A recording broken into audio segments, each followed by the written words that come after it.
Bonjour à toutes et à tous. Bonjour Mathilde. Bonjour, bonjour Katarzyna. Merci d'être avec nous Mathilde. Je vais te laisser te présenter, mais en tout cas, je te remercie beaucoup d'être avec nous sur ce petit plateau Webikio pour parler aujourd'hui de valeurs d'usage et d'insertion professionnelle dans le cadre de notre série Mon dossier France Compétences. Vas-y, je te laisse te présenter, puis je prendrai la suite. Ok, merci beaucoup pour l'invitation déjà. Bonjour à tous. Donc moi, je suis Mathilde Vernet, je suis chargée de communication chez Datalumni. Donc pour présenter rapidement Datalumni, nous, on a deux grosses activités. Qui est la première, que nous, notre cœur de métier, c'est l'alumni, donc les diplômés. Et en fait, on accompagne aujourd'hui plus de 130 établissements d'enseignement supérieur dans le développement et l'animation de leur communauté d'anciens élèves. Et en fait, donc nous, on développe une plateforme sur lesquelles les écoles peuvent réunir toutes les parties prenantes de leur réseau, les diplômés bien évidemment, les étudiants, les formateurs, les entreprises partenaires, pour créer du lien, créer de l'entraide, créer du partage intergénérationnel, mais également des opportunités d'emploi pour booster l'employabilité des étudiants et puis favoriser l'insertion professionnelle des diplômés. Et enfin, on a une deuxième grosse activité qui est qu'on intervient et on est sollicité aujourd'hui par plus de 40 écoles et groupements d'écoles, notamment la FEDE et Media School, pour la réalisation des enquêtes d'insertion professionnelle dont on va beaucoup parler aujourd'hui. Et du coup, c'est aussi pour ça que je suis présente pour vous partager notre expertise sur le sujet. Et encore merci à Katarzyna de m'avoir conviée pour parler de ce sujet ô combien important, encore plus récemment. Tu Oui, vas on voit en un petit parler. décret qui est passé par là, donc alors pardon, je fais des raccourcis, mais finalement formulé de manière très claire ce qui se passe depuis plusieurs mois, à savoir, on voit qu'il y a des dossiers qui ne passaient plus parce que voilà, il y a certaines choses qui leur étaient reprochées, entre autres concernant le suivi de l'insertion professionnelle et les preuves amenées dans le cadre de la valeur d'usage. Donc là, c'est établi de manière très claire dorénavant depuis le décret du 6 juin. Donc c'est des choses un petit peu qu'on va aborder aujourd'hui. Alors on a 1 heure, beaucoup de choses à dire, donc on va essayer d'être rapide et efficace. Et après, bien entendu, alors déjà, si vous avez des questions, pour les participants qui sont là aujourd'hui, n'hésitez pas à les poser dans le chat. C'est un webinaire qui se veut au maximum interactif, donc on va essayer de traiter vos questions au fur et à mesure que vous les posez. Si par hasard on en zappe une, reformulez-la un petit peu plus loin et puis on essaiera de la traiter. Le support de webinaire sera également disponible. Selon vos retours, il se peut, parfois je fais des petites mises à jour dans le support, donc ne vous en inquiétez pas, si ça se trouve, vous y aurez accès dans 1 ou 2 jours si vous ne l'avez pas tout de suite.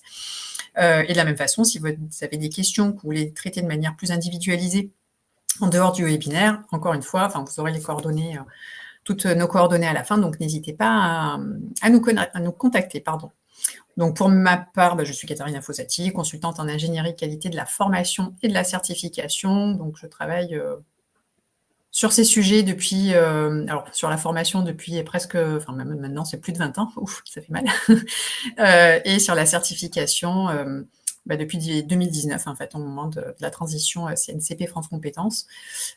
Et j'accompagne avec grand plaisir et beaucoup d'honneur de nombreux établissements, petits, grands, de tous secteurs, dans leur demande d'enregistrement auprès de France Compétences. Voici notre petit programme du jour. Donc, tout d'abord, quel est le périmètre du sujet relatif à l'insertion pro et à la valeur d'usage? Ensuite, on s'attardera sur cette question. Pourquoi réaliser le suivi des titulaires et les bénéfices de la certification? Au-delà des obligations, il y a un réel intérêt, un réel enjeu. Et Mathilde, notamment, tu vas nous aider à répondre à cette question. Comment assurer le suivi de manière efficace? Parce que à partir d'un certain volume, devient quand même assez intéressant d'être outillé pour travailler de manière efficace. Hop. Je regardais dans le chat une petite question, mais c'est Clara, notre collaboratrice, qui intervient et qui vous fait un petit message. Alors, Voyons un petit peu le périmètre et le contexte du sujet. Alors, je fais toujours volontairement ce petit rappel. Désolée pour ceux qui nous suivent régulièrement, je rabâche. Mais c'est important de poser le cadre, notamment pour celles et ceux qui seraient dans une démarche,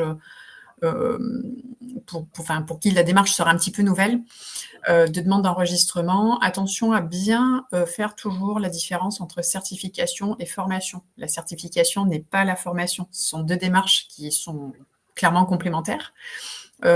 Pour faire simple, la formation prépare à la certification. C'est, dans le périmètre de la certification, c'est l'évaluation des compétences. Donc, la maîtrise des compétences par une personne et la manière dont elle va être évaluée par un jury indépendant, neutre, pour s'assurer que donc ce candidat, donc on ne parle plus d'apprenant à ce stade-là, on parle de candidat, eh bien, a acquis les compétences, qu'il en fasse la démonstration et qu'on puisse, par ailleurs, donc le cas échéant, lui délivrer la fameuse certification. Donc, on est vraiment sur deux démarches différentes. Donc là, ce qui nous intéresse, c'est vraiment cette démarche certificative, même si la formation prépare à l'acquisition des compétences qui vont être évaluées lors de la certification. Petits éléments de contexte complémentaires, les différences entre les répertoires RS et RNCP. Alors là encore, c'est important, on le verra par la suite à travers ce qu'on veut démontrer, notamment dans la valeur d'usage. Donc le RNCP, c'est un répertoire qui va regrouper l'ensemble des métiers ou des groupes de métiers homogènes. Donc on va y trouver des titres de ministères, d'organismes privés, des CQP, des titres de formation professionnelle, par exemple. Voilà, donc c'est des types de... Alors, dans le langage commun, on va parler de diplômes, mais voilà, ce sont des certifications qui sont enregistrées au RNCP. Et pour valider la demande d'enregistrement à ce répertoire, l'instruction va se baser sur 9 critères. Donc, il y a 9 critères à respecter lorsqu'on constitue le dossier et qu'on va le déposer. Là, aujourd'hui, on va voir en particulier qu'on a, pour le RNCP, 2 critères en particulier qui sont visés par le sujet du jour.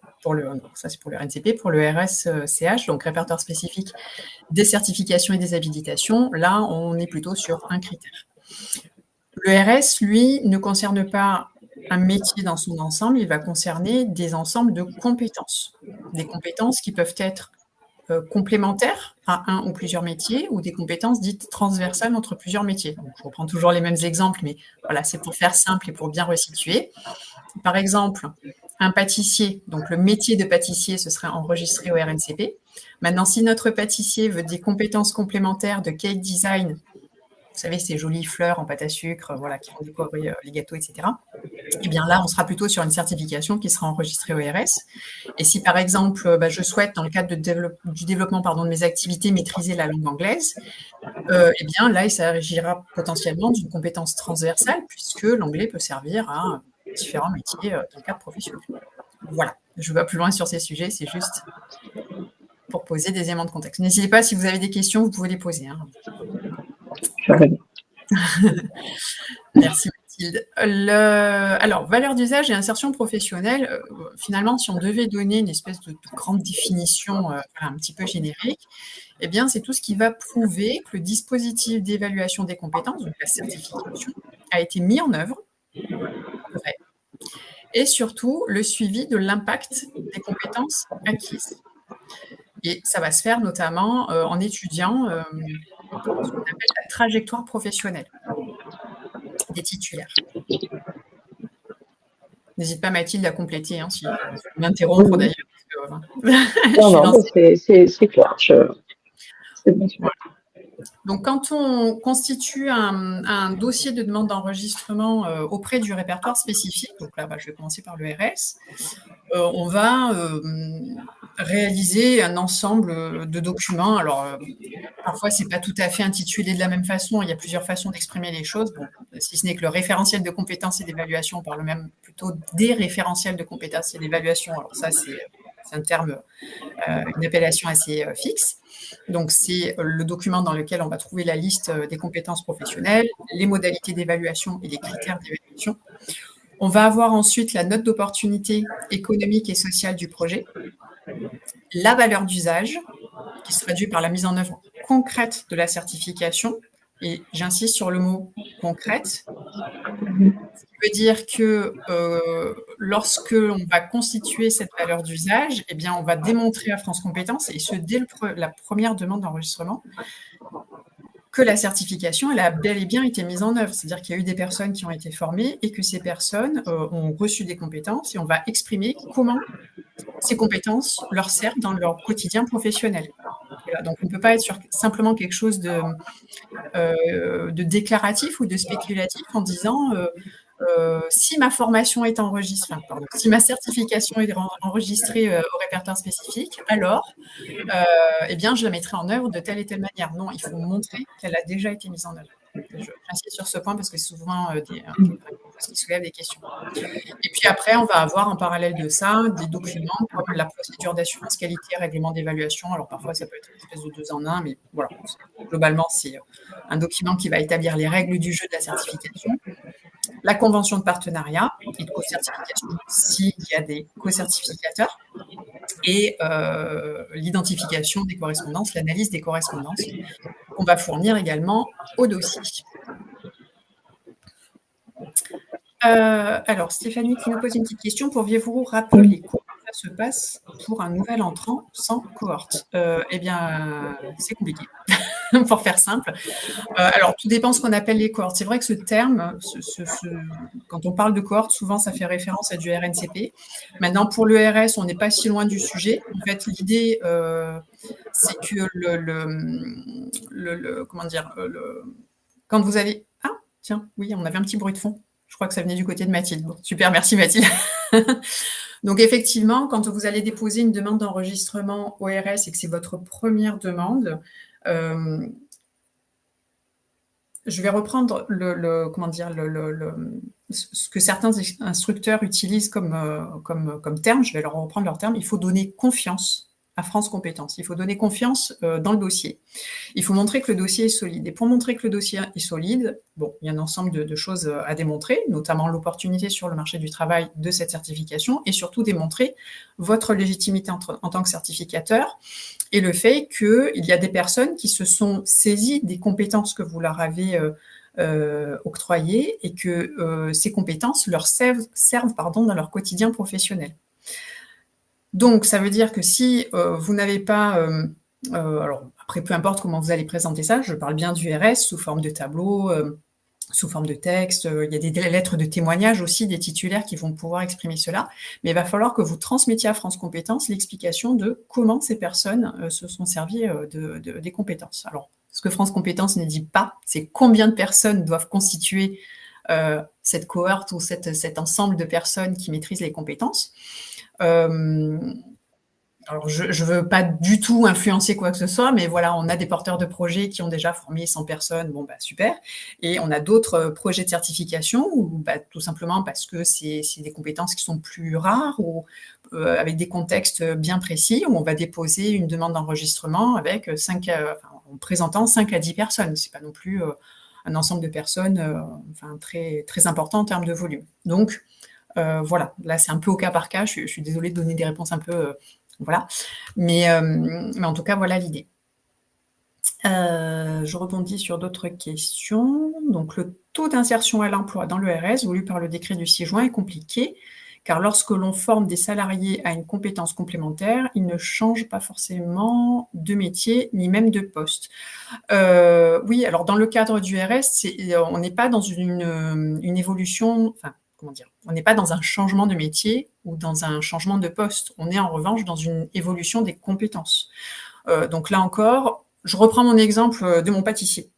Mon pâtissier fait des pâtisseries, fait des très bonnes pâtisseries, il est peut-être même reconnu dans ce domaine. Pour autant, dans le cadre de son CAP pâtisserie, il n'a pas reçu l'enseignement et la validation de compétences sur l'élaboration, vous savez, de ces fameuses fleurs en pâte à sucre, mais qui parfois sont tellement réalistes qu'on s'y casserait le nez, hein, parce que voilà, et donc c'est plus une technique artistique, j'ai envie de dire, que vraiment de travail sur le goût, la composition, etc. Je ne suis moi-même pas pâtissière. Bon, j'ai eu le plaisir de travailler sur une certification sur le CIG, donc d'où le fait que je me permets un petit peu d'en parler. Mais donc, notre pâtissier ne va pas changer de métier. Il va acquérir des compétences complémentaires et il va s'en servir dans le cadre de son métier de pâtissier. Et ce faisant, peut-être qu'il va développer une activité de pâtisserie spécialisée, par exemple pour des mariages, pour des baptêmes, ou enfin voilà, sur des choses très contextualisées. Excusez-moi, j'ai un cheveu sur la langue décidément aujourd'hui.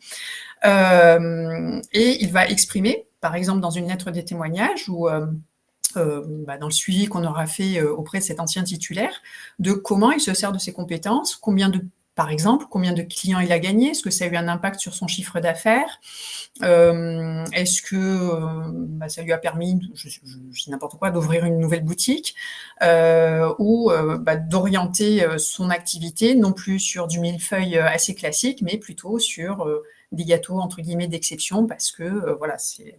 Mais on voit que le métier en lui-même, par contre, n'a pas changé. Voilà.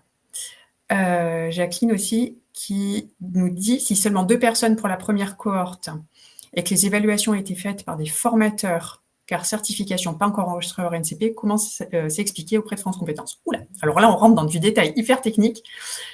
C'est hyper intéressant. Alors, 2 personnes, déjà, ça me paraît un petit peu court. Après, il faut voir le sujet, c'est toujours pareil.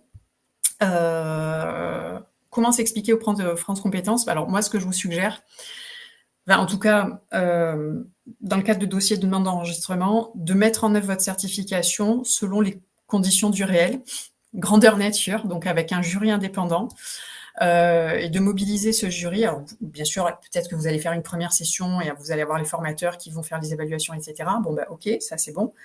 Et puis, refaites une session, mais cette fois avec des gens de l'extérieur. En fait, l'idée, c'est de démontrer aussi que vous avez défini des conditions de mise en œuvre du processus certificatif et surtout que vous l'avez fait, parce qu'entre dire et faire, parfois, il y a un écart. Et c'est en faisant aussi qu'on se rend compte que il y a des ajustements, que, par exemple, la durée des évaluations, il faudrait la revoir, que quand on n'est pas formateur au sein de l'organisme, mais quand on est un jury indépendant, on n'a pas la même lecture, pas la même perception des critères d'évaluation, du référentiel, etc., et que leur retour de ces personnes peut être hyper intéressant et pertinent pour potentiellement faire évoluer le référentiel. Bref. Voilà, donc je vous donne quelques pistes si vous voulez, mais ça c'est, à mon sens, hyper important. Et c'est assez délicat de présenter un projet sans avoir abordé ces points-là. Voilà. Du coup, il y a plein de questions. J'ai même pas le temps de. Non, je te laisse dire. Oui. Je les traite un petit peu, puis après on va continuer. En cas, je reviendrai sur vos questions. Donc, pas de changement sur la forme des preuves de la valeur d'usage. En soi, en fait, encore une fois, la forme des preuves, ça dépend un peu des sujets, parce qu'il y a des sujets sur lesquels, par exemple, on va avoir des offres d'emploi qu'on va pouvoir exploiter pour démontrer certaines choses, et d'autres sujets où on n'en a pas du tout. Donc, il va falloir travailler de manière un petit peu différente et travailler peut-être plus sur des témoignages, des lettres de soutien, des lettres d'entités utilisatrices, etc. Du coup, faire une session test pour le dépôt, mais oui, 10 fois oui. Faites des sessions tests, c'est hyper important. Et au-delà de tout dépôt, c'est aussi pour vous roder à votre futur rôle de certificateur. Et même au RS, oui. En fait, c'est même encore plus au RS, puisque dans le cadre du RNCP, on a des tableaux à remplir et c'est très guidé finalement comme démarche. Bon, ça, on va l'aborder tout à l'heure. Mathilde, tu vas rentrer peut-être un peu plus en détail sur cet aspect-là. Mais finalement, s'inspirer, j'ai envie de dire, plus de ce qu'on fait pour du RNCP dans le cadre du RS, c'est une bonne chose. Voilà. Ok, je continue un petit peu parce que du coup, je vois qu'il y a plein de questions, c'est super, mais voilà, on a encore des petits sujets à traiter. Donc, simplement, dans le cadre d'un dossier, d'une demande d'enregistrement auprès du RNCP, là, on va avoir sensiblement des choses assez similaires en termes de livrables, on va l'appeler comme ça. Dans le cadre du dossier, on va simplement avoir des petits éléments de différence sur l'analyse de l'insertion professionnelle. Donc, jusqu'à présent, on était conditionné à devoir fournir à minima 2 ensembles de personnes titulaires sur des années civiles différentes. Et maintenant, on peut en présenter qu'une, depuis le décret du 6 juin, mais attention, si on n'en présente qu'une, l'enregistrement, au lieu d'être porté à maximum 5 ans, le sera à maximum 3 ans. Voilà, donc faut être au clair là-dessus. Donc après, c'est encore une fois, À titre personnel, je trouve cette évolution hyper intéressante parce que parfois, on n'a pas toujours les moyens pour plein de raisons de fournir de promos. En revanche, après, il faut accepter les règles du jeu. Une promo, ben voilà, c'est conditionné quand même à une contrepartie. La valeur d'usage, toujours pareil, et puis après, donc d'autres éléments, mais qu'on retrouve de manière assez sensible, sensiblement de manière similaire par rapport au RS. Alors, que faut-il savoir sur la valeur d'usage ? La valeur d'usage d'une certification, c'est, comme on l'a déjà dit finalement, c'est la traduction de son utilité concrète pour les professionnels et les entreprises. Comment le dire autrement ? C'est dans le quotidien professionnel, en quoi cette certification, ou encore autrement dit, en quoi les compétences inscrites au référentiel ont une réelle utilité, ont un réel impact dans le quotidien professionnel, ont eu des conséquences, a priori positives, sur la trajectoire professionnelle dit titulaire. D'accord ? Donc, c'est pas simplement on a formé 10 personnes, il y en a 9 qui étaient super contentes et une qui était un peu moins contente. C'est pas un taux de satisfaction, c'est pas ça préjuge pas de la qualité de la formation, quoique. Si une formation est menée de manière qualitative, ça veut dire que les compétences, les bonnes compétences ont été transmises aux bonnes personnes et que ces personnes savent les mobiliser, peuvent les mobiliser dans leur quotidien professionnel. Sinon, cette mobilisation, si elle n'existe pas, on peut se poser la question sur quel est l'intérêt de la formation, quel est l'intérêt de la certification, et très concrètement, c'est ce que France Compétences pourra se poser au moment de l'instruction. Si on ne prouve pas ça, en gros, à quoi ça sert ? Et donc, ça peut se solder par un refus, tout simplement. Donc, ça ne veut pas dire que ce que vous avez fait est mauvais, ça veut dire simplement que l'instructeur pourrait se dire, j'ai pas, l'instructeur et la commission, j'ai pas les preuves attendues en ce sens. Donc, pour pouvoir le prouver, on a différents moyens, notamment les lettres de témoignage, et aussi, et c'est ça qui nous intéresse peut-être un peu plus en particulier aujourd'hui, les enquêtes, les analyses de l'utilisation des compétences acquises. Donc, vous avez un ensemble de titulaires, eh bien, il va falloir les garder au chaud, les contacter et les sonder régulièrement sur alors, qu'est-ce que vous êtes devenu, comment vous utilisez vos compétences, quand je dis qu'est-ce que vous êtes devenu, c'est d'un point de vue professionnel, voilà. Voilà. Je reviens sur vos questions. Est-ce que la promotest peut bénéficier du RS ensuite après son obtention ou pas ? Alors, contrairement au RNCP, on n'est pas dans une logique, rétroactive de l'obtention du parchemin. Si je fais un résumé, c'est ça. Sur le RS, donc, il n'y a pas cette notion-là. En revanche, à ce moment-là, les personnes qui ont ces compétences, n'hésitez pas à les inviter à repasser la certification de manière officielle pour se voir octroyer simplement le parchemin pour avoir cette reconnaissance. Lorsqu'il s'agit d'un RS autour d'une activité qui mène vers... Alors, attendez, je reprends parce que j'ai mal. Lorsqu'il s'agit d'un RS autour d'une activité qui mène vers plutôt une création d'entreprise ou d'activité, comment prouver l'intérêt pour un employeur ? Il n'y en a pas forcément. Pas pour l'employeur. En revanche, pour le titulaire, oui. Parce que si effectivement, on est sur sur une certification sur la création d'entreprise, si sur les X personnes que vous avez formées et évaluées, parce que c'est ça qui est important, admettons sur 10, vous en avez 8 qui effectivement ont créé leur entreprise, la valeur d'usage, elle est là. Attention, tout ce que je dis, c'est de manière raccourcie et je vais à l'essentiel. Donc après, ça mérite d'être creusé au cas par cas. Mais voilà en tout cas l'idée. Merci à vous pour les questions. Hop. Alors, ce que vous avez là à l'écran, c'est pas très visible parce que le tableau est très grand et on a du mal à faire rentrer sur un petit écran. Le support, vous le verrez plus en détail. Mathilde. Là, pourquoi pas, si tu veux intervenir, n'hésite pas Mathilde, simplement juste un petit mot pour ceux qui ne connaissent pas ce tableau qui pique les yeux. Eh bien, c'est tout simplement le tableau qu'il est demandé par France Compétences de compléter dans le cadre d'une demande d'enregistrement auprès du RNCP, donc là pour un métier, et qui demande de manière très détaillée à court 6 mois, à court terme et à moyen long terme, alors 18, 24 mois, c'est une période en fait à définir, l'impact des compétences sur la trajectoire professionnelle des titulaires. Voilà, donc bon, Mathilde, je pense que c'est un tableau que tu connais bien. Qu'est-ce qui t'inspire, ce tableau?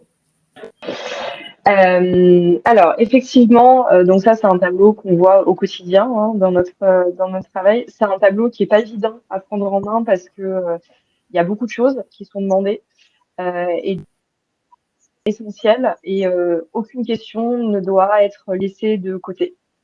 Euh, et du coup, alors je sais pas si tu voulais continuer ou je peux enchaîner éventuellement sur la partie besoin. Euh, alors, j'ai juste quelques petites choses à dire, mais après, je te laisserai prendre la parole Ouais, et je ok. rebondis. Bon bah je prendrai la parole après là-dessus. Je suis pas lancée.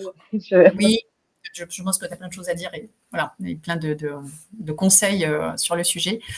Juste pour revenir sur ce tableau, je rebondis sur ce que tu as dit. Effectivement, on ne peut pas se permettre dans ce tableau de laisser des cases vides en se disant bon bah là, je sais pas. Enfin, autant que possible, il faut aller chercher l'information. Donc, qu'il arrive pour certains titulaires, bah, qu'ils aient un peu disparu de la circulation, on ne sait pas où ils sont, ils ne répondent pas à notre sondage, à notre questionnaire. C'est des choses qui peuvent arriver, mais quand bien même, on va essayer de compléter au maximum. Et en tout cas, sur les lignes pour lesquelles on a un suivi assez régulier avec les titulaires, toutes les cases doivent être remplies parce que c'est à cette condition qu'on va pouvoir avoir une bonne visibilité sur ce que devient le titulaire des compétences. Donc, c'est un travail qui est long, qui peut être fastidieux. Alors, quand on a des petites promos, ça se fait très bien maison, j'ai envie de dire. À partir d'un certain volume, ça commence à être intéressant de se doter d'un outil pour pouvoir avoir un suivi simplifié et surtout efficace et prêt à être exploité ensuite pour la demande de renouvellement, puisque, comme on l'a dit tout à l'heure, une demande d'enregistrement, c'est pour une durée maximale de 5 ans. Ça peut être moins, parce que pour un premier enregistrement notamment, ou parce que France Compétences pourrait avoir un doute ou enfin voilà sur certains sujets, donc on pourrait avoir une certification qui sera enregistrée pour moins longtemps. Eh bien, un renouvellement, ça se prépare. Ça se prépare pas à la nouvelle minute, à la dernière minute. Ça s'anticipe. Et donc, plus c'est anticipé, plus ces tableaux sont complétés au fur et à mesure, et plus on gagne de temps au moment du renouvellement. Et juste Voilà. préciser juste je rebondis sur ce que tu dis. Donc on a juste précisé l'importance de remplir ce tableau et que toutes les cases soient remplies. N'inventez rien. Enfin on a tendance surtout à se dire ok il faut à tout prix que je remplisse donc si j'ai pas l'info j'invente. Non parce que c'est encore plus préjudiciable de fausser en fait les résultats parce que derrière si vous avez une inspection parce que en plus avec le nouveau décret il y a des inspections dès qu'il y a une suspicion il y a automatiquement une inspection qui est faite.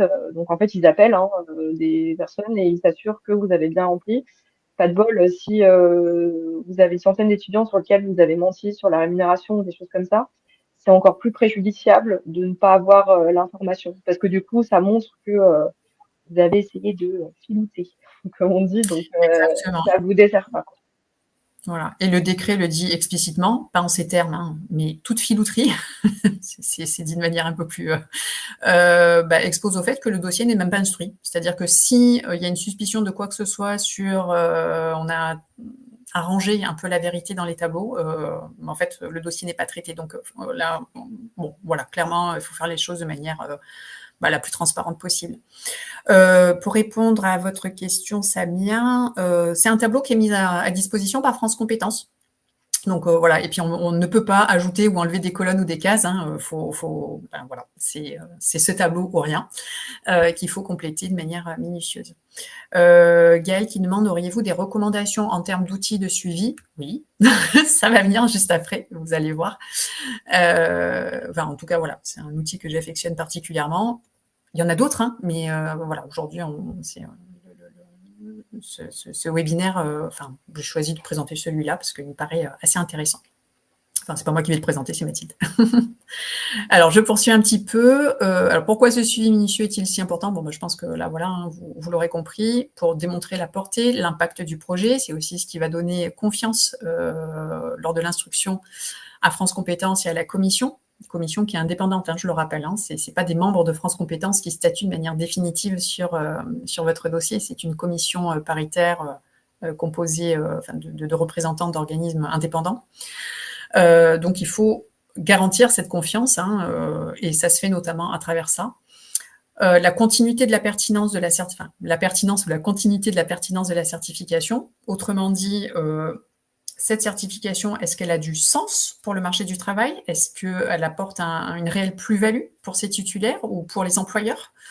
Parce que si on se rend compte à travers le suivi de l'insertion professionnelle que, au fur et à mesure que le temps passe, il y a de moins en moins de personnes qui trouvent un emploi dans le métier visé, par exemple, si on est dans le cadre du RNCP, par le projet par la certification et donc le projet, eh bien, au bout d'un moment, on peut clairement se questionner sur l'intérêt de le faire exister. Voilà.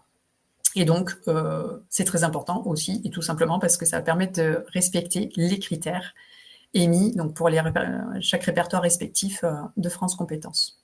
Alors, parlons-en justement de ces critères. Alors, vous allez voir que les slides suivantes, elles font un petit peu mal aux yeux. On va essayer d'être le plus focus possible. Donc, dans le cas du RNCP, on a 9 critères qui sont passés en revue au niveau de l'instruction pour évaluer si oui ou non une certification répond à ces exigences.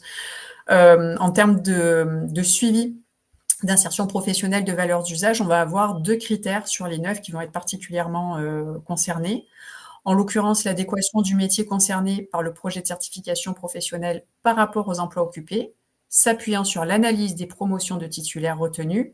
Alors, et là, c'est un petit ajout du décret qui est sorti le 6 juin dernier, dans les conditions mentionnées à la section 2. Cette section 2, je vous la mets ici. Alors, je ne vais pas la lire en entier parce qu'on a encore plein de choses à dire.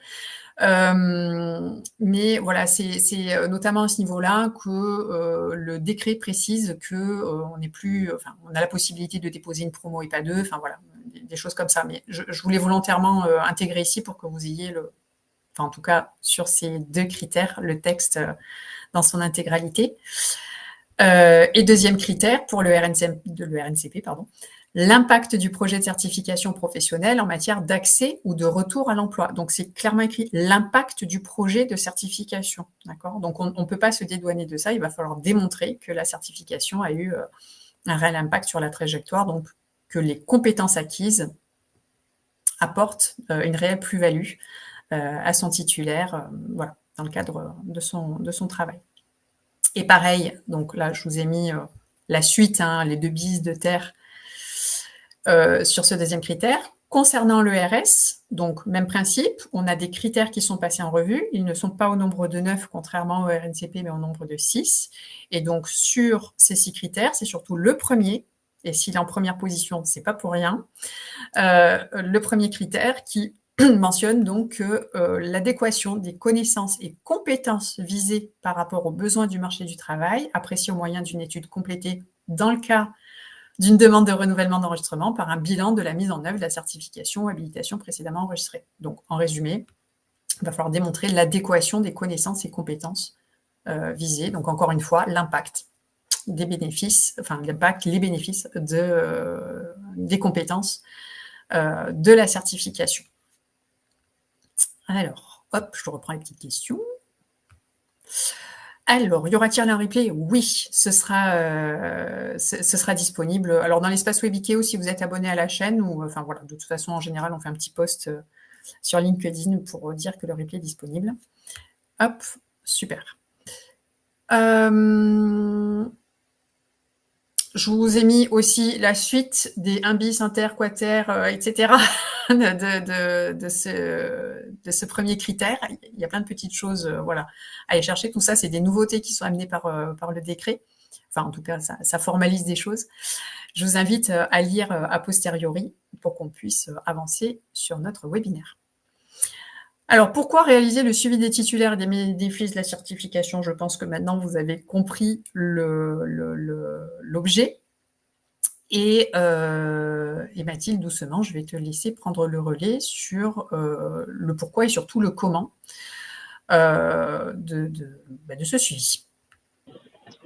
Merci Katarzyna. Donc effectivement, on l'a vu apporter des preuves de ce que vous avancez en fait dans vos dossiers, comment vous amenez à vos diplômés à accéder à un emploi en rapport avec ce que vous vendez via euh, votre argumentaire et aussi la certification.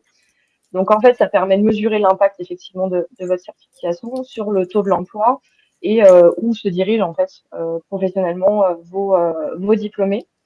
Donc en termes de période auditée, on va dire que, alors, on est sur des délais, donc 6 mois, 12 mois, après l'obtention de la certification. Donc on est sur du court, moyen, voilà, long terme. L'idée, c'est d'auditer à chaque moment vraiment clé du parcours professionnel avec le niveau de salaire, le type de poste occupé, le statut. Enfin, vraiment, il y a énormément de questions. On verra après, hein, je vous reparlerai de ce fameux tableau on n'en a pas fini avec lui encore. Voilà. Et du coup, l'idée aujourd'hui, c'est de vous montrer comment nous, chez Dataluni, on accompagne aussi les écoles là-dedans, puisqu'il y a vraiment deux gros enjeux que vous avez, vous, en tant qu'école, qui est bien évidemment de justifier d'un taux d'insertion professionnelle qui correspond aux attentes, mais aussi d'obtenir un certain nombre de réponses pour que l'enquête soit jugée fiable, puisque si, admettons, vous avez 1000 diplômés à auditer et que vous avez un taux d'insertion de 98%, mais qu'il y a 100 personnes qui m'ont répondu, bah, en fait, c'est pas représentatif. Du coup, l'enquête est malheureusement pas fiable. Et l'idée, c'est d'obtenir le maximum de réponses possibles. Et c'est pas une mince affaire, je vous le dis. Si tu peux avancer éventuellement, Katerina, dans la présentation. Oui. Donc, Alors, présenter, oui. Je vais juste te couper sur un point parce que j'anticipe une question. On pourrait se dire, oui, mais Datalumni, c'est un outil qui est surtout dédié à des grosses structures. Bah, non, pas forcément, parce que, enfin, pour les raisons que tu vas exposer. Et quand bien même, enfin, il y a pas comment dire, d'obligation à utiliser un outil, même si ça facilite grandement la vie. Mais n'hésitez pas aussi à entendre les explications de Mathilde, parce que même si dans un premier temps vous faites les choses maison, il y a vraiment de très bons conseils à en retirer pour pouvoir le faire soi-même. Voilà, j'arrête de te couper. Non, non, non, tu fais bien de le préciser. Oui, parce qu'en fait, bah, effectivement, nous, on est un outil et on intervient aussi en tant que service. Il y a des techniques que je peux aussi vous donner, que vous pouvez tout à fait reproduire, reproduire chez vous, reproduire dans le cadre de votre activité. Donc en gros, nous Datalumni, l'idée c'est que on dise, alors c'est pas toujours possible, mais c'est l'objectif qu'on se met d'obtenir 80% de réponses. Donc pour ça, on a une méthode qui fonctionne en entonnoir, on va dire. Donc déjà, on va en fait solliciter votre cible, donc les diplômés, sur différents canaux. Parce que souvent on pense que le téléphone suffit, non, pas forcément. Et l'idée, quand vous avez effectivement des grandes bases, l'idée c'est vraiment de dégrossir au maximum avec différentes manières.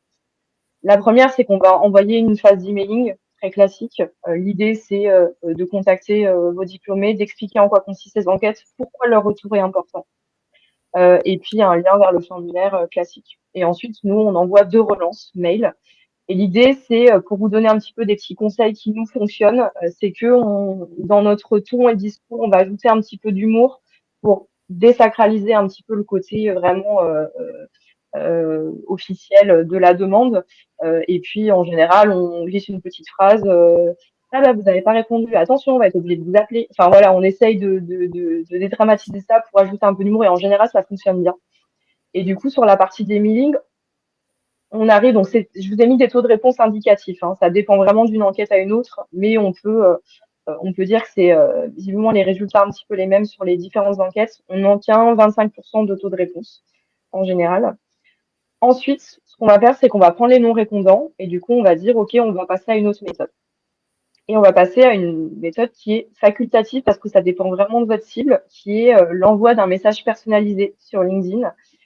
Pourquoi je dis que ça dépend de votre cible? Parce que, en fait, si vous êtes une école de communication marketing, vos diplômés, ils sont très sûrement sur LinkedIn, puisque ça fait partie de voilà, leur métier, en fait, d'être très présente sur les réseaux sociaux, notamment aussi professionnels.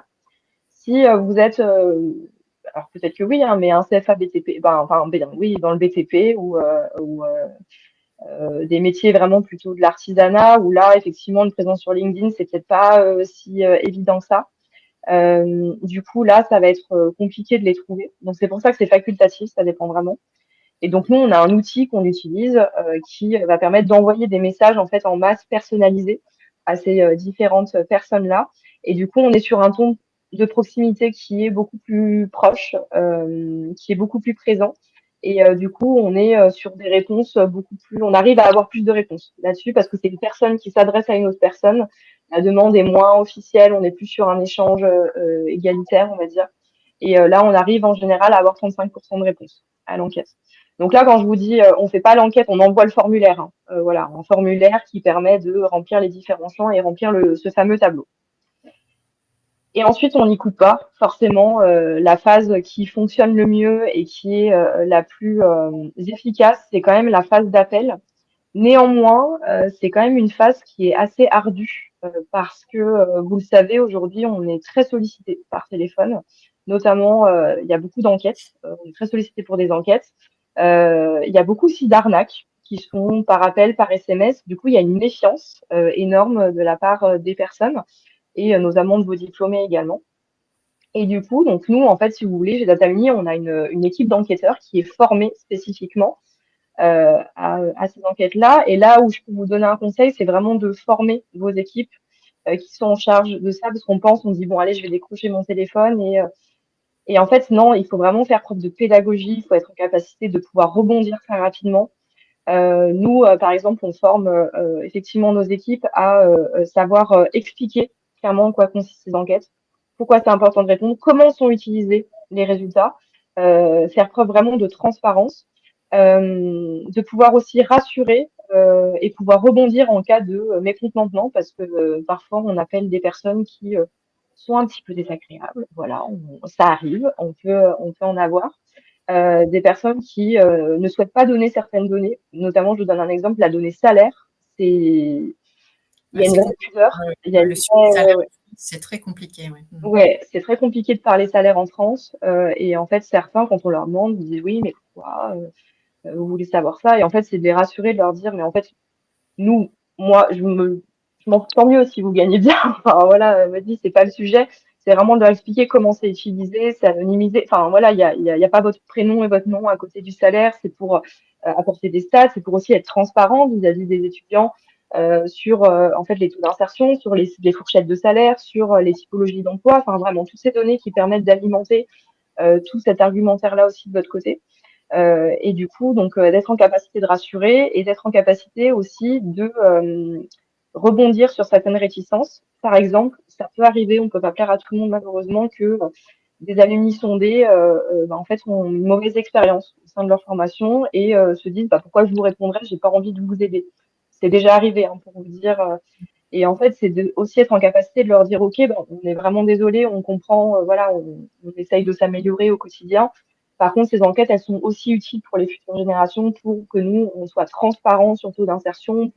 Donc, si vous ne faites pas pour nous, faites-le au moins pour eux. Voilà. Donc, essayez de faire preuve de cette pédagogie-là. Aussi, la gestion du temps de l'enquête est très importante puisque quand on les appelle, on les dérange, en fait, très sincèrement.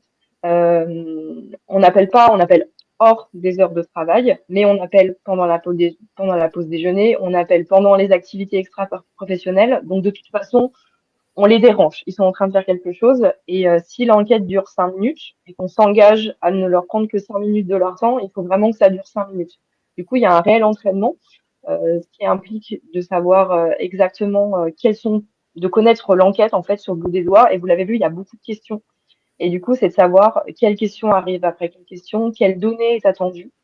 Euh, Aussi de savoir traduire des fois les réponses parce que vous avez un tableau sous les yeux avec un menu déroulant avec des choses à compléter et puis en fait la réponse qu'on vous donne elle rentre pas dans la case et du coup c'est de dire ah oui ok ça correspond à ça.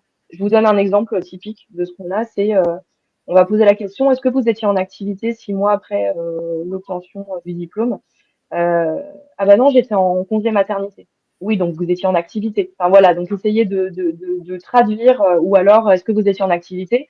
Oui, oui, j'étais en alternance. Non, vous étiez en formation. Oui, oui, mais je travaillais. Oui, mais c'est dans le cadre d'une formation.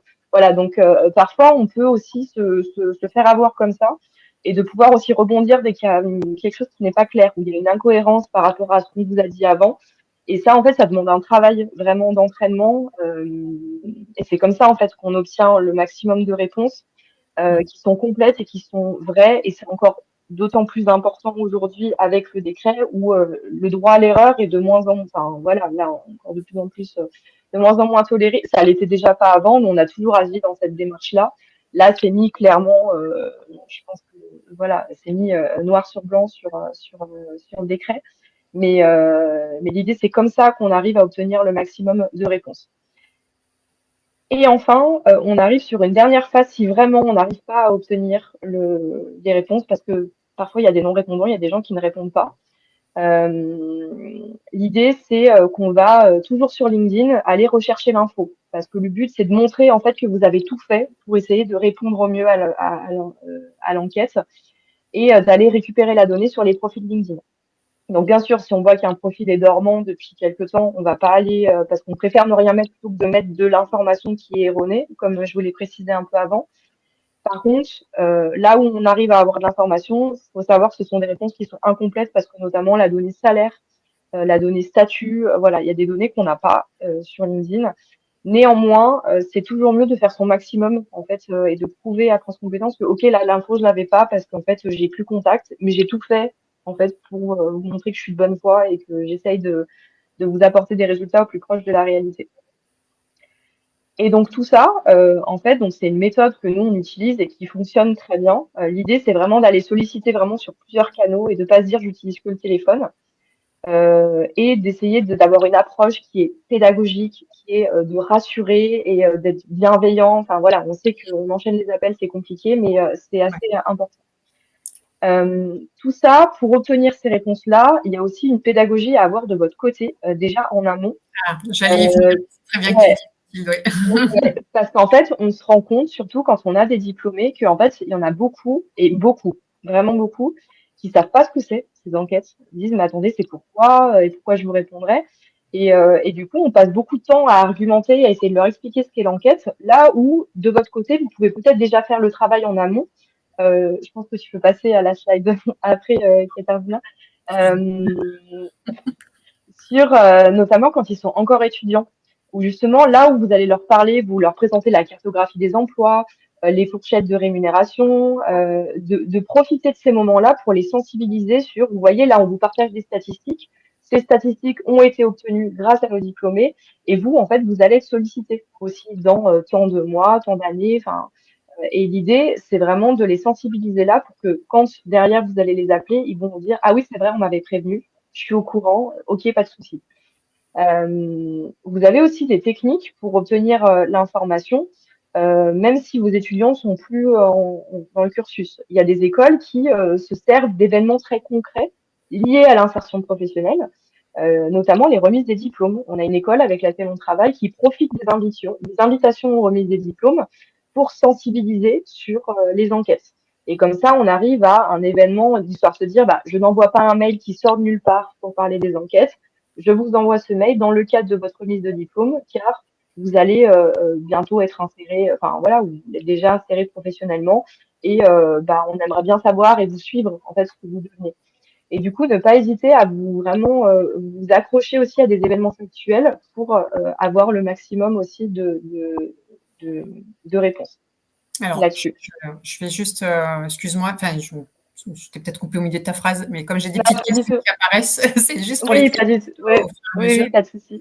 Alors, Gaëlle qui fait une petite remarque très intéressante, les messages directs sur WhatsApp auprès des alumni marchent bien aussi chez nous, mais c'est chronophage. Bah, alors oui, ça je veux bien vous croire, Oui. Gaëlle, effectivement. Après, c'est assez intéressant. Alors, sur des grosses promos, je ne sais pas, mais en tout cas sur des petites sessions. Alors, moi, je vois notamment dans le cadre de RS, de créer des petites communautés. Alors, sur WhatsApp ou peu importe autre moyen pour régulièrement faire ces piqûres de rappel, comme tu l'as très bien mentionné.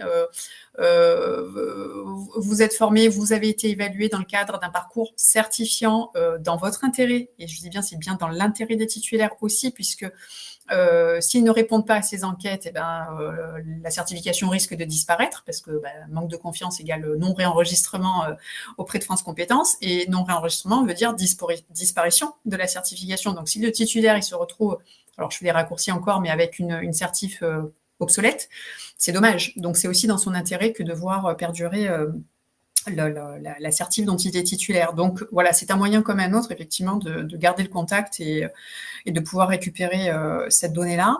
En tout cas, récupérer de la donnée, mais ça, c'est pour des petits effectifs, mais en tout cas, de garder le contact. Voilà. Virginie fait remarquer les noms et prénoms du titulaire figurent sur le tableau de France Compétences. Oui, tout à fait. Mais alors, quand je disais qu'il n'y avait pas le nom et prénom associé au salaire, en fait, c'est France Compétences à la donnée, mais c'est des données qui ne sont pas diffusées. Enfin, voilà, c'est vraiment que dans le cadre. Je ne sais pas si c'était le rebondissait à ce que j'avais dit. Ouais. Je pense que c'était ça. Mais oui, totalement. C'est nominatif, mais non diffusé. Enfin, hormis à France Compétences, mais à des fins qui sont plutôt justes. Donc, enfin, voilà. Et enfin, aussi une question de Sonia. Est-ce qu'il y a un nombre de répondants ou taille minimale de l'échantillon exigé pour que la mesure d'insertion soit considérée, enfin bref, pour qu'elle soit représentative? Oui. Alors là-dessus, pareil, c'est pas extrême. Enfin, nous, on a tablé sur un 80%. France Compétences, c'est pas hyper transparent sur ça. C'est pour ça que l'idée, c'est de faire votre maximum en fait avec ce que vous avez, donc d'avoir en fait le plus de répondants possible sur votre base, et que si vous n'arrivez pas, c'est juste de montrer à France Compétences que vous avez fait votre maximum. Mais non, aujourd'hui, alors à moins que j'ai peut-être pas l'info, mais il me semble qu'on était sur entre 70%. J'avais un peu Ouais. Alors après, il y a aussi tout un travail où on va isoler, par exemple, les poursuites d'études. C'est-à-dire que quand on est sur du RNCP, selon le niveau visé par la certification, puisque un titre RNCP vise un niveau qu'on va traduire dans le langage courant par des bac plus quelque chose, ou niveau bac, ou enfin voilà. Pour autant, c'est plus comme ça qu'on est censé raisonner. On est censé raisonner en termes de niveau. Voilà, à titre d'exemple, un niveau 4, c'est un équivalent bac. Voilà, donc il y a des équivalences. Comme ça, je vous invite à consulter la nomenclature de niveau. ça donne des indicateurs assez clairs. Et par exemple, si on est dans une certification, je dis n'importe quoi, de niveau 5 qui potentiellement invite derrière à la poursuite d'études, eh bien les personnes qui vont poursuivre leurs études ne travaillent pas, donc il n'y a pas une insertion professionnelle, en tout cas pas tout de suite. Et donc potentiellement, ça c'est des personnes qu'on va pouvoir isoler du tableau pour se concentrer sur vraiment celles qui se sont insérées professionnellement. Donc je suis navrée, Sonia, de ne pas vous donner une réponse claire, nette et précise, c'est ce pourcentage et pas un autre. Mais voilà, grosso modo, si on peut déjà viser, alors si on a 80% de répondants, c'est génial. Bon, même si on a 70 répondants, voilà, mais je trouve que déjà 80% de répondants, c'est plus qu'honorable. Ça, c'est moi qui le dis, c'est pas France Compétences, attention. Je vais faire très attention à ce que je vais dire là. Et sur ces 80%, après, il faut qu'on en ait une part représentative. Alors, représentative, c'est quoi ? Là, à nouveau, entre 70 et 80%, j'aurais tendance à dire, 70 ou 100%, voilà, mais qu'on ait une part représentative, même si je ne saurais pas vous dire, au chiffre près ce que ça doit être, mais en tout cas, une part représentative qui s'insère professionnellement dans le métier, ou en tout cas dans l'emploi, dans le secteur d'activité visé. Faut qu'on ait une représentativité. D'ailleurs, à ce sujet-là, petite parenthèse, petite réflexion, quand on est sur du RNCP et qu'on vise un métier de chargé de communication, voilà. Faut bien réfléchir en amont lors de la constitution du dossier et l'observation du marché du travail. Est-ce que, quand je suis diplômée en tant que chargée de communication, j'ai la possibilité d'occuper des postes qui couvrent le spectre, qui couvrent le champ de ce métier ? Responsable marketing, chargé d'événementiel. Enfin, voilà, là, je réfléchis un peu à haute voix, mais tout ce spectre de métiers potentiellement couverts par le métier visé, intégrez-le au dossier. Ça favorisera aussi la justification de votre insertion professionnelle. Voilà. Hop, je te rends la parole, Mathilde. Oui, sachant que aussi dans le tableau, hein, je vous ai pas fait chaque champ parce que pour le coup, il y en a beaucoup et je vous invite, hein, vous pouvez accéder au tableau et aller regarder. Mais aussi, il y a beaucoup de questions sur les compétences, en fait, justement, sur le bloc de compétences. Est-ce que dans ce métier, vous avez été amené à manager des équipes en fonction vraiment des compétences qui sont demandées? Et vraiment aussi, vous pouvez voir, même si un métier est un petit peu éloigné aussi, chargé de communication, responsable marketing, si aussi le métier permet de d'appliquer en fait ces compétences-là, ça rentre aussi tout à fait dans la démarche. Et alors, il nous reste plus beaucoup de temps, donc j'essaye aussi d'avancer, parce qu'on parlait justement, on avait une question sur des outils. Donc nous, je vous ai dit au début que nous, on avait cette partie enquête où on intervenait vraiment au moment de sonder en fait les alumni pour les enquêtes d'insertion. Mais en fait, on a aussi nous un outil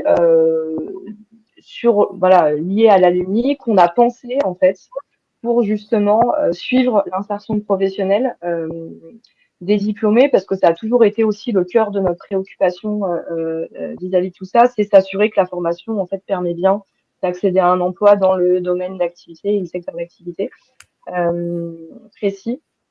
Et du coup, donc nous, on a beaucoup d'écoles qui sont clients chez nous au niveau de l'alumni, qui se servent de la plateforme pour gagner du temps, parce que c'est une notion qu'on n'a pas abordée encore, c'est vraiment le temps, parce que c'est, comme on l'a dit, c'est très chronophage. Quand vous avez des grosses bases à sonder, ça prend vraiment, des fois, vous avez, pour des gros, c'est 3000, enfin, c'est colossal, hein, et du coup, on s'était dit, bah, comment faire gagner en fait du temps de manière automatisée pour permettre, alors sans dire qu'on a les réponses à tout, enfin on a toute la base qui a répondu, mais ça permet quand même de dégrossir un petit peu. Et en fait, si vous voulez, pour vous expliquer rapidement, donc nous, quand on s'inscrit sur la plateforme, quand un utilisateur, notamment un alumni, s'inscrit sur la plateforme, il répond à un questionnaire d'inscription qui va avoir pour but de remplir son profil, puisque la plateforme est pensée comme un réseau professionnel. Donc, à savoir, il y a un annuaire qui répertorie tous les utilisateurs. Chaque personne a un profil sur lequel il peut remplir ses formations, ses expériences professionnelles, puisque vu qu'on est dans un contexte en fait de réseau professionnel également, de pouvoir être contacté par des recruteurs et de pouvoir, s'il est en recherche d'une opportunité, être attractif via son profil. Et en fait, en même temps qu'il répond ce questionnaire qui vient alimenter son profil, ça vient aussi alimenter en fait de la donnée que vous pouvez exploiter derrière pour ces enquêtes, j'entends, avec la possibilité de pouvoir ensuite exporter la donnée sous forme de CSV, d'Excel, ou de l'avoir sous forme de camembert, voilà, pour un côté un peu plus visuel, et d'avoir vraiment la fourchette des rémunérations, les emplois à 6 mois, cartographie des emplois à 6 mois, à 12 mois, 24 mois, enfin vraiment en fonction de la demande. Et c'est aussi des enquêtes, donc des formulaires qu'on a intégrés directement à la plateforme, en plus des questionnaires d'inscription, afin de mettre à jour en fait les informations. Et du coup, donc dès que vous avez besoin d'envoyer les enquêtes, dès que les écoles avec lesquelles on travaille sur la ligne ont besoin d'envoyer les enquêtes, elles ont juste à appuyer sur un bouton et l'outil arrive à identifier qui a déjà répondu à l'enquête lors de son inscription, quelles sont les données manquantes et de n'envoyer l'enquête que aux personnes qui sont concernées. Sachant que la personne, dès qu'elle modifie son profil, à un moment donné, elle a changé, ça met à jour les données de l'enquête. Et en fait, vous avez toujours des données qui sont fiables. Et au moment où vous en avez vraiment besoin, vous avez voilà les dernières informations à jour. Donc nous, sur le formulaire, on se base en fait sur le tableau France Compétences. Dès qu'il y a une mise à jour, on le met à jour. Voilà, on est assez assidu là-dessus également. Et puis, en plus, on a des emails automatiques qui parlent régulièrement de la plateforme, notamment tous les 6 mois, on envoie un mail pour mettre à jour. Est-ce que vous êtes toujours à ce poste-là pour que la situation actuelle, notamment, soit la plus à jour possible. Et ça permet, mine de rien, de récolter au moins 30% de données. Donc, c'est en fait 30% de personnes en moins à appeler ou à solliciter durant vos enquêtes. Et c'est pas négligeable. Et du coup, donc notamment, on a des écoles qui font une partie de leurs enquêtes sur la plateforme et derrière, après, on va aller les sonder au téléphone, mais c'est un gain de temps qui est voilà, je pense qu'ils sont assez preneurs là-dessus. Et en plus de ça, c'est dans un contexte en fait de réseau professionnel. Donc la demande, elle sort pas de nulle part non plus. Et ils savent qu'ils ont accès justement à cette plateforme qui leur permet d'accéder aussi à des emplois, à des opportunités professionnelles, et que derrière de les questionner sur le suivi, ça rentre aussi dans cette logique-là. Du coup, il y a aussi un contexte qui fait que c'est beaucoup plus logique pour eux d'y répondre via la plateforme, notamment. Ouais. Et On a des petites voilà. questions, Gaëlle, excuse-moi, parce que là on est dans le sujet. Enfin, Oui. pardon, Mathilde, c'est Gaëlle qui demande est-ce que les données sont hébergées en France ou en Europe, sous-entendu les données personnelles collectées par Datalumni.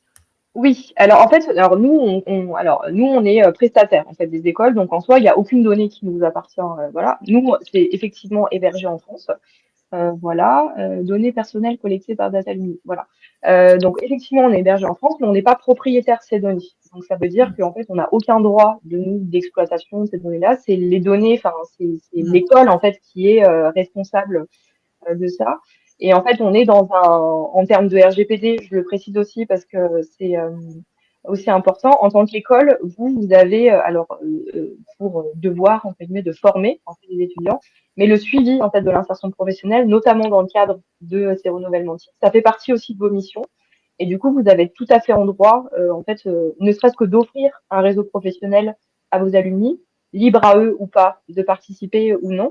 Mais nous, les enquêtes, par exemple, via la plateforme, elles sont envoyées à tous vos diplômés, qu'ils soient inscrits ou pas, puisque en fait, ça s'arrête pas à la plateforme. La plateforme, c'est un outil supplémentaire qui leur permet d'accéder plus facilement à l'emploi. Néanmoins, les enquêtes concernent tout le monde. Voilà. Donc, pour répondre à votre question, c'est que sur la plateforme, nous, on importe en fait une liste donnée par les écoles. Certains activent leur compte, d'autres non. Mais l'enquête est envoyée à toute la base, peu importe si elle est inscrite ou pas.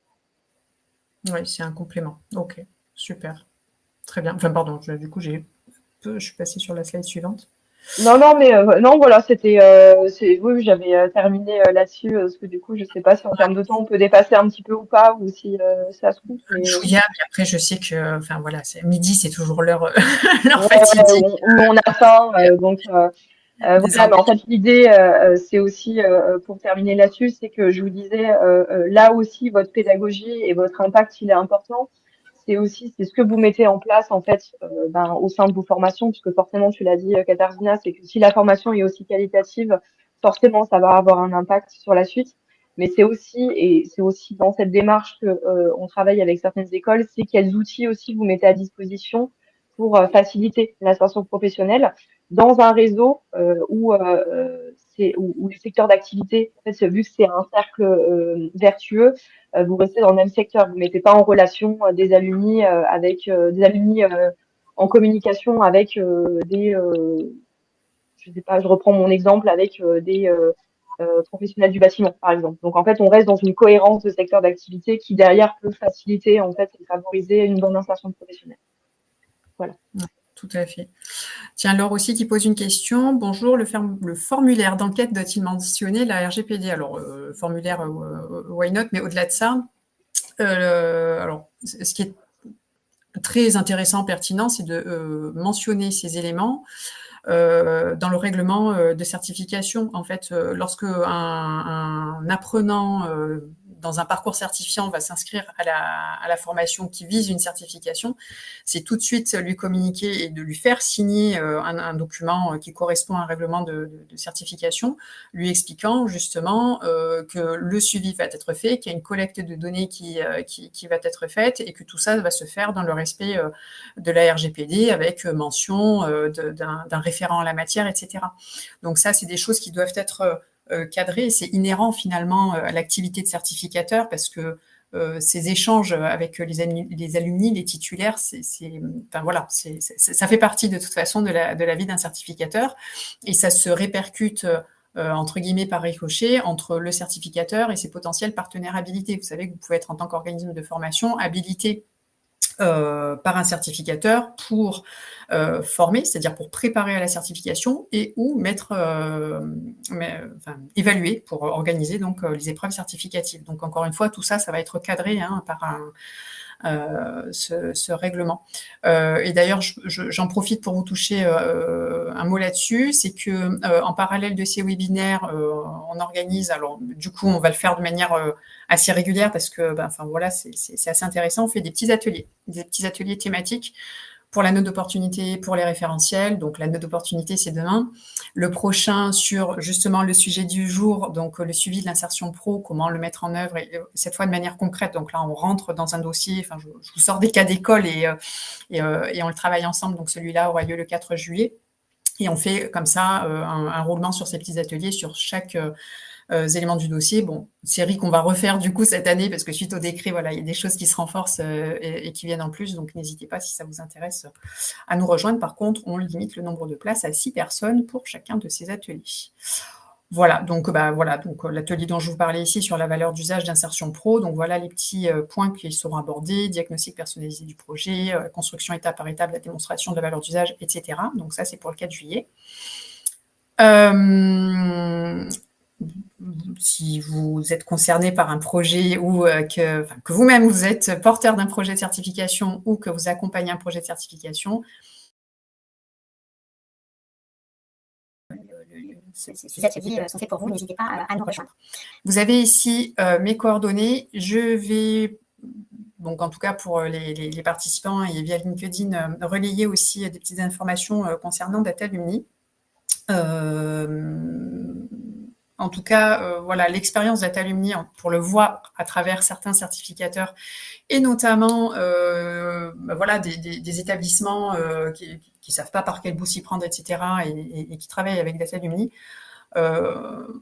pour travailler sur la donnée récoltée dans le cadre des demandes d'enregistrement ou de renouvellement, c'est super confortable. Voilà, donc c'est très appréciable de pouvoir traiter ces données. Tout de suite, on a un visuel. Enfin, c'est très je ne sais pas comment l'exprimer, intuitif. Voilà, je pense que c'est le bon terme.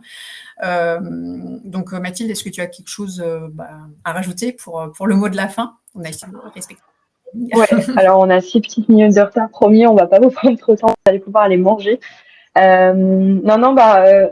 Merci encore d'avoir été là. C'est vraiment un sujet qui est hyper important et sur lequel on a au cœur aussi d'accompagner en fait les organismes parce qu'il y a beaucoup de choses auxquelles voilà, les organismes essayent de penser à tout et forcément c'est un peu compliqué des fois d'être partout à la fois. Donc n'hésitez pas si vous avez besoin. Alors, je vais mettre dans le chat si vous avez des questions, si vous avez besoin de découvrir l'outil pour alors ne serait-ce que par curiosité pour vraiment qu'on vous montre, parce que là j'ai pas forcément eu le temps de vous le montrer, mais comment on envoie des enquêtes, comment voilà vous montrer comment ça se visualise.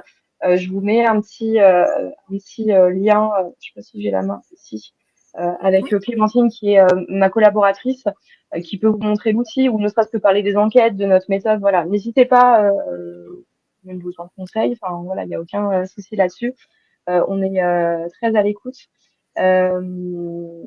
Et voilà, je pense que j'ai fait le tour. Je crois que moi aussi j'ai faim. Du coup, j'ai ma faim. Et voilà.